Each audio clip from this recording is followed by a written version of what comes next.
বিসমিল্লাহির রহমানির রহিম। আল্লাহর নামে শুরু করছি, যিনি পরম দয়ালু, অসীম দয়াময়। আমি এই ভিডিওতে আপনাদের সহজে বুঝার সুবিধার্থে হজরত আদম আলাইহিসসালামের জীবনীকে 4টি ভাগে ভাগ করে উপস্থাপন করেছি। 1. সৃষ্টি ও জান্নাতে জীবন। 2. ইবলিসের অমান্যতা। 3. পৃথিবীতে প্রেরণ। 4. আদম আলাইহিসসালামের শিক্ষা ও উপদেশ। হজরত আদম আলাইহিসসালামের জীবনী শুনেন। আজকের এই গল্পটা শুধুই একটা গল্প নয়, এটা আমাদের সবার প্রথম দিনের কাহিনী। আমরা কি ছিলাম আর কেনই বা দুনিয়ায় এলাম, সেই সব কথা আজ আমরা শুনব। মানবজাতির প্রথম পিতা এবং প্রথম নবী হজরত আদম আলাইহিসসালামের সৃষ্টির কাহিনী।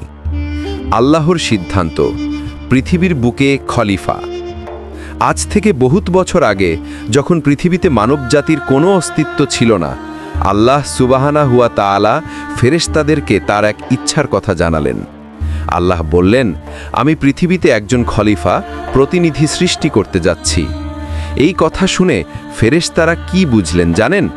তারা কিছুটা আশ্চর্য হয়ে গেল। তারা বলল, হে আমাদের প্রতিপালক, আপনি কি এমন কাউকে সৃষ্টি করবেন যে সেখানে ফ্যাসাদ ও রক্তপাত ঘটাবে?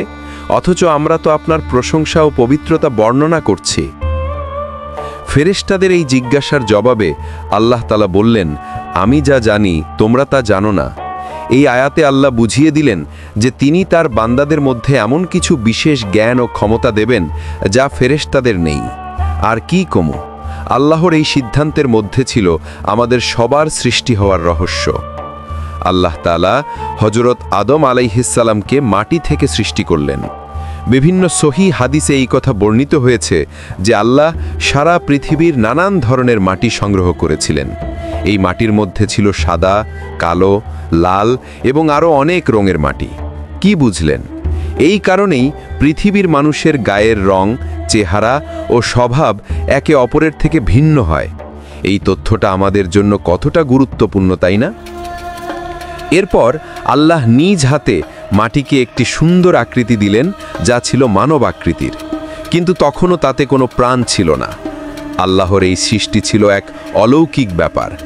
এরপর এক ঐতিহাসিক মুহূর্ত এলো, যখন আল্লাহর হুকুমে এই মাটির মানবাকৃতিতে রূহ ফুঁকে দেওয়া হলো। তখন তা জীবন্ত হয়ে উঠল। আল্লাহ তাআলা তখন ফেরেশতাদেরকে নির্দেশ দিলেন, তোমরা সবাই আদমকে সেজদা করো। আল্লাহর আদেশ পেয়ে সব ফেরেশতা সঙ্গে সঙ্গে সেজদায় লুটিয়ে পড়ল। আল্লাহর আদেশের প্রতি তাদের আনুগত্য ছিল শতভাগ। তারা কোনো প্রশ্ন ছাড়াই সেজদা করল। যখন সবাই সেজদা করল, তখন একজন বাদ থাকল। সে হলো ইবলিস, যে ছিল জিন জাতির অন্তর্ভুক্ত। সে আল্লাহকে বলল, আমি আদমকে কেন সেজদা করব? আমি তো আগুন থেকে তৈরি, আর আদমকে আপনি মাটি থেকে সৃষ্টি করেছেন। আমি তার চেয়ে শ্রেষ্ঠ। ইবলিসের এই অহংকার আল্লাহ পছন্দ করলেন না। আল্লাহ বললেন, আমার আদেশ অমান্য করেছিস, তাই তুই আমার বেহেশত থেকে বেরিয়ে যা। তুই এখন থেকে অভিশপ্ত। ইবলিস তখন আল্লাহকে বলল, আমাকে কিয়ামত পর্যন্ত অবকাশ দিন। আল্লাহ তাকে সেই সময় দিলেন। এরপর ইবলিস আল্লাহর কাছে অঙ্গীকার করল, আমি আপনার সকল বান্দাকে পথভ্রষ্ট করার জন্য চেষ্টা করব। এই ছিল আমাদের সৃষ্টির সূচনা। এই ঘটনা আমাদের শেখায় যে অহংকার কতটা ভয়াবহ এবং আল্লাহর আদেশ না মানলে তার পরিণতি কি হয়।